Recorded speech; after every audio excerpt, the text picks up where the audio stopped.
One more thing I want to talk about, and this is not really a complaint, this is more something to talk about, is the actual ending. One of the things that kind of woke me up again is when the father volunteers himself as a vessel. And I said, okay, like this is a real sacrifice. Like this is like it's not original at all, right? Like a lot of movies end like this when it comes to like possession movies and that sort of thing. But it makes sense, and it's like it's a way to end the movie, and it's a way to get Katie back, but it comes at a big price and whatever. And the part that actually really got me excited was the idea that the American family was carrying on the legacy of the Egyptian family, that they would now have to contain the demon forever. And sooner or later, they would have to start kidnapping children to make sure the demon doesn't get out. And they would have to become the perpetrators of the suffering that they experienced when Katie was kidnapped. And isn't that a story? That is a story. It's a very dark a very dark story. And for a second, I thought that's what they were doing. This idea that the Egyptian family were not really evil, they were doing evil things, but they were doing it because the evil had to be contained.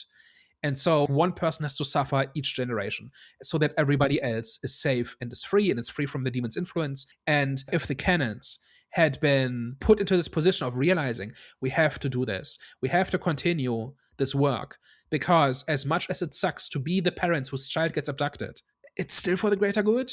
And that is at least ambivalent, and that makes sense, and that is real tragedy.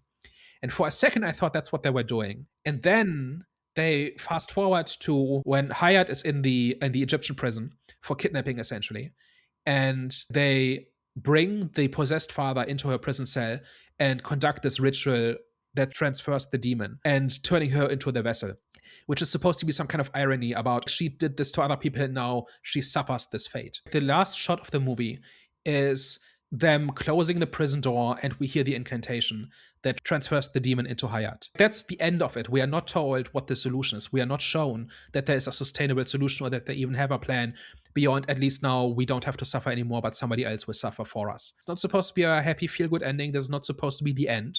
This is just the next step in the chain, right? I'm just saying it's less interesting than the canons becoming the caretakers.